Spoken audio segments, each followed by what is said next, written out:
know what? I love having the opportunity to give to you one of our best trainers in our entire company. Tonight is filled with them, by the way.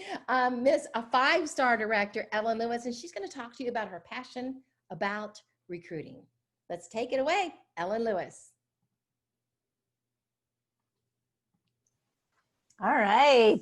Okay, everybody. So one of the things that's really important to know when it comes to recruiting is that some of you may kind of sit there and you're thinking, I don't want to recruit. I just want to work my business. I just want to do my sales. And that's really great. And we love that. And we love you where you're at. But what I will share is you can make really good money doing the parties and having the sales and all of that. But the great money and the long lasting money comes through recruiting. All right. And what I mean by that is the money that works even when you're not, right? So that's sort of like they talk about in direct sales and stuff, they talk about make money while you sleep, right? That's kind of how that sort of happens is other people are working while you're resting and then you work, right? And so that's what recruiting is all about. But so I'm going to share with you some of some really great tips and ideas from, or just even thought starters. So for those of you that are kind of like, you know, not sure you want to recruit, or maybe you have recruited and you're feeling a little like, I don't know, or maybe you're in a slump, right? Because we all get in slumps. And if you're in a slump, don't worry, you'll come out of it. You just have to stay the course. So I'm going to be talking, my training is out of this book, Be a Recruiting Superstar. By Mary Christensen. It is an amazing book. It's an easy read. She has really great valid points. But this is our new book club book that we are starting on Monday, and everyone is welcome to book club. It starts 9:30 Monday mornings, right? So, so I'm going to just kind of share some thoughts from this book. And of course, we will go into much more detail in the book club because we go through it chapter by chapter. All right. So, so they're like, of course, we always hear about don't prejudge, right? Don't prejudge. You have no idea what somebody's going through, even if they maybe look like they don't need extra money or they act like they may not be interested. Sometimes people put that out there just as a wall, right? To protect themselves because maybe they failed in the past and they're nervous about doing something again. So no matter how great your products are or how much support you get from your corporate partner, your success will be up to you. So here is the million-dollar question. How much success do you deserve? If you don't think you deserve success, you'll find 1,000 excuses why it won't happen for you, such as I'm too young, old, busy, not confident, or not smart enough, or you're not a salesperson. All right. And so, so it's really important to kind of push through those fears that you have. So Mark Twain said, courage is resistance to fear, mastery of fear, but not absence of fear. And it's really important to recognize that because I think a lot of times people think the people that are getting the recognition that they're fearless, and that is not the case. That is not the case at all. We all have fears. We all have insecurities. We all sometimes worry about what somebody's going to think, what they're going to do, what they're going to say, right? And so it's really important to just kind of recognize you are not alone in that. And that all these people that you see having success, they have those same fears. That was such an eye-opener to me when I first stepped up to director, and I was spending time with other directors at our regional events. And I remember there was this one director, and I viewed her as so outgoing and so successful. And she said that she couldn't get her team to call her back. And I was like, oh, your team doesn't call you back? I'm like, oh my gosh, I thought it was just my team that didn't call me back, right? And it was such an eye-opener to know that she had the same problems I had. And honestly, her problems were on a bigger scale because she had a bigger team than I did. And it was such an empowering moment for me to realize it doesn't matter how successful people are, they have a lot of the same problems that you have as a new manager, as, you know, leading a unit, a director team, whatever it is. So if you wait to become confident before you start recruiting, you will waste your best opportunities. Confidence will come once you see the positive impact you can make on others. And I say that coming, like looking from the outside in, when I see people having huge success in the business, a lot of times it's because they're just so excited. And when is somebody the most excited? Right when they get started. So if they pump the brakes and don't open their mouth and start talking to people to recruit them, it's huge. It's such a missed opportunity of excitement that you can tap into and just go, right? Because you can learn together. If you want to wait until you have an encyclopedia of knowledge of your compensation plan, it may take a long time. Skills come from practice. The only way you learn to play the guitar is, well, to play the guitar, right? And it's so, that's such a valid point. You know, just kind of talking about the compensation plan. I came to Tupperware knowing about direct sales, right? And just kind of like from a place that I could read compensation plans, I understood them a little bit more, even though the lingo was different. And I tell you, when I came to Tupperware, I was so confused by our compensation plan. And I just honestly, I didn't worry about it. And I did not understand it until I started living it. So until I stepped up to manager and all those percentages and all those things started falling into place and I could put names with that stuff, then it started to make sense to me. And so it's important to just kind of recognize that it's okay to go forward even when you don't have all the answers. It takes courage to build in network marketing business. No matter how nervous you feel, reach out to as many people as you can. Encourage every person you recruit to do the same. Don't buy into the fiction you don't have what it takes to succeed, or that it's difficult to find the right people, or that something may go wrong. If you want it and believe you deserve it, you can do it. And I mean, what powerful words, right? You deserve it. You deserve to be able to live that life and to have that financial freedom, but also so do the people that you're coming in contact with. And if you're not offering it to them, you're taking that away from them. You're not even giving them the opportunity. All right, so recruiting principles that will transform your business, okay? These are really good. And again, I'm just skimming, okay? So if you want more, you've got to come to book club or you got to get the book, all right? And we record those so you can tap into them if you work during the day. All right, so recruiting principle number 1, find a need and fill it. If you spend 80% of your time learning about your prospects' ambitions, experiences, personality, circumferences, and priorities, you won't waste your time or theirs shooting arrows that don't apply to them or interest them. The 20% of your time you spend talking will be on the right target. All right, so let's talk about, I'm trying to think of somebody in particular that's on my team or one of my directors. So if I was talking to, let's use Amy Gardner for an example, right? So if I was talking to Amy Gardner and I was trying to recruit her, I don't necessarily want to go in the direction of talking about you know, all how amazing it is and all the amount of time that you can spend, you know, learning and doing all this stuff. If I'm talking to her about meetings and obligations, she's going to shut down to me because she doesn't have time for more meetings and obligations. She's a busy mom, right? But if I know that she's a busy mom and I talk to her about how I know people in the business that sit on the soccer fields and sit, you know, in the lobby area while their daughter's in dance and work this business from their phones, she's going to listen, right? And so it's important to know those people. And it's kind of that that old adage, right? To sharpen your saw, right? And you can cut more wood because you're more efficient. And you take that time to sharpen that saw and then you're cutting more efficiently. And it's the same thing when it comes to recruiting. If you take that time to learn those people, you're sharpening that saw, you're getting that target narrowed down, down, down, down. So when, as soon as you shoot that arrow with your offer, you're going to hit that, right? You're a lot closer to it because that target is nice and small. So you don't have to worry about accidentally going the wrong direction with it.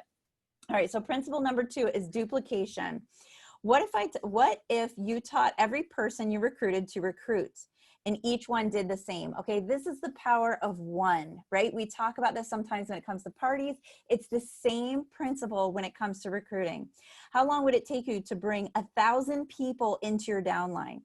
It would take 10 months, not 3 years, not 20 years, just 10 months. If you got every single person that you recruit to recruit, and everybody they recruit recruits, right? You see how quickly it can multiply. That's how people sometimes build businesses very quickly. If you want to build the organization fast, your approach to recruiting has to be easy to learn, remember, and repeat. You may have superpowers or unique strategy that works for you personally, but the more you stray from the tried and true systems, the harder it will be to replicate your example. If you want to be duplicatable, you can't afford to do anything others can't copy. And that is the beauty of what we do at Champion. So much of what we do is readily available for you to be able to copy. I mean, look at our copy and paste group that is just for sales. And it's the same thing with recruiting. We have the same resources that we can tap into. We have our Wednesday nights, right? You can invite people here. And then we also have things recorded that you can send to them. How simple is that? You just have to know where those resources are and what it is that we have available to you. All right, principle number 3, the more you say, the less they will hear. The clearer your message, the better the odds that your recruits will replay it, enact to the people, replay it to the people that they recruit.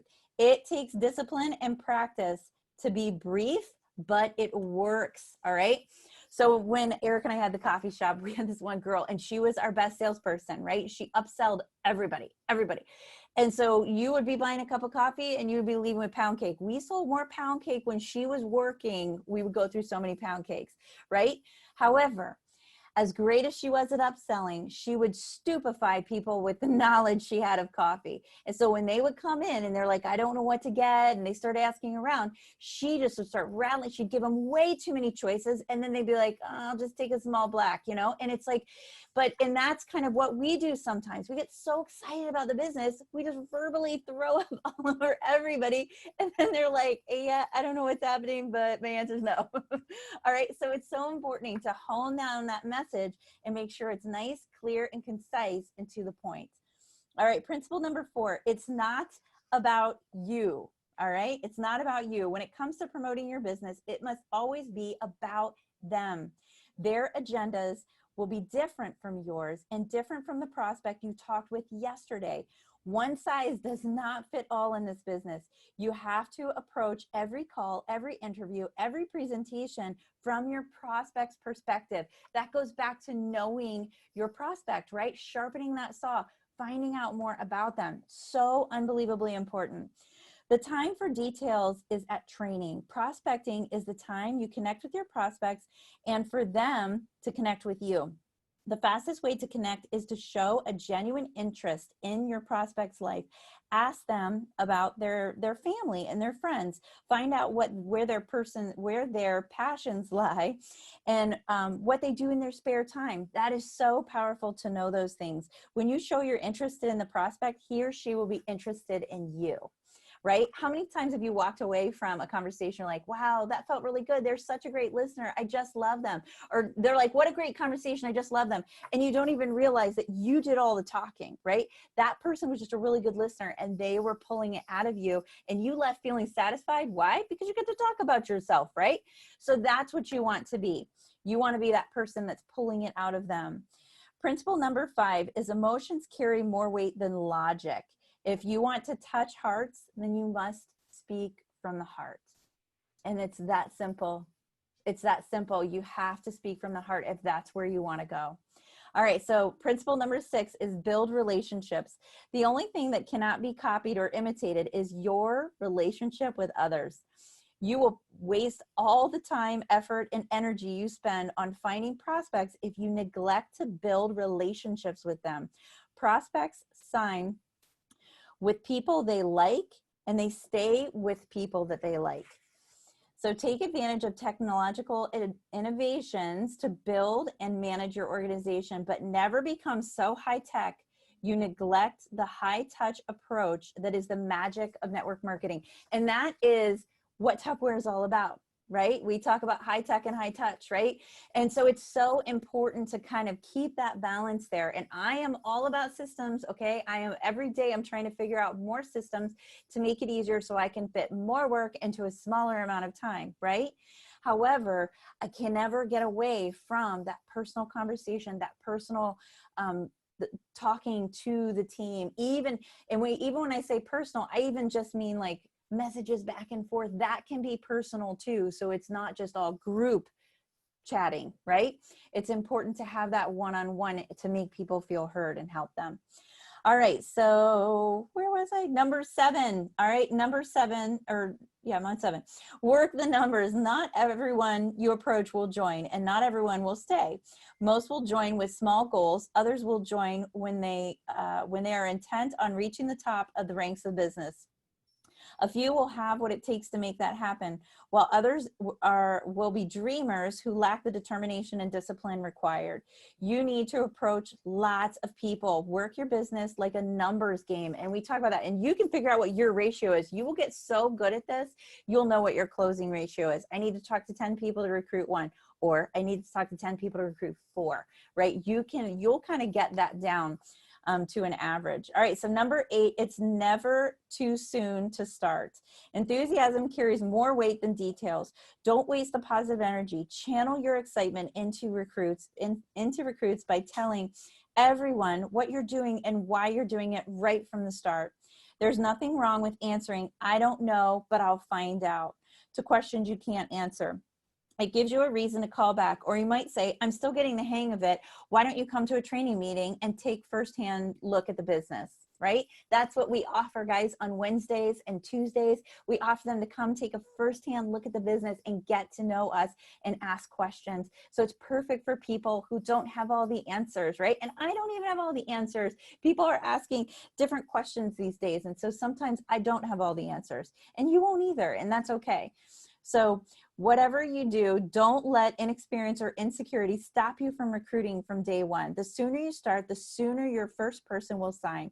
Nothing builds confidence like success, and you will have more credibility when you challenge the newcomers to overcome their own recruiting reluctance roadblocks.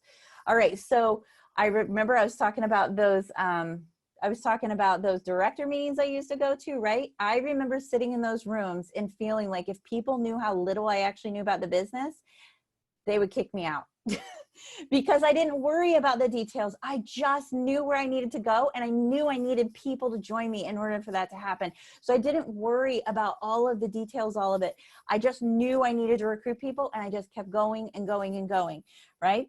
All right, so principle number 9 is recruit with integrity. If you back your belief in the opportunity with realistic explanations and a genuine desire to help your prospects, you will build a stable organization of people who understand that reward follows results. All right, so that's so important, and reward does follow results. That's why you have to kind of go for those things. You don't want to busy yourself right out of the business. All right, last but certainly not least, number 10 is lead by example. The highest income earners in the business are pace setters. After they build impressive organizations, they avoid the trap of managing rather than leading. They know the activities that took them to the top will keep them there. Make a commitment to recruit more people than anyone else in your organization, and do this every month. Shoot for every recruit incentive your corporate partner offers, and not only will you enjoy more rewards and more recognition, but you will also earn the respect as a leader who leads from the front. Okay, so that is just a snippet. Seriously, guys, like there's so much amazing stuff in this book. So I hope that you join us. But seriously, just start now. It's never too early to start recruiting, because you never know, that person could just infuse you and just help you kind of gain that momentum that you need in that business. It only takes one. All right. Thank you, Ellen. And 5-star Ellen Lewis. And recruiting is her passion. And guys, that is where it needs to go. You need to believe that what you have to offer and what it's done for you will do for others.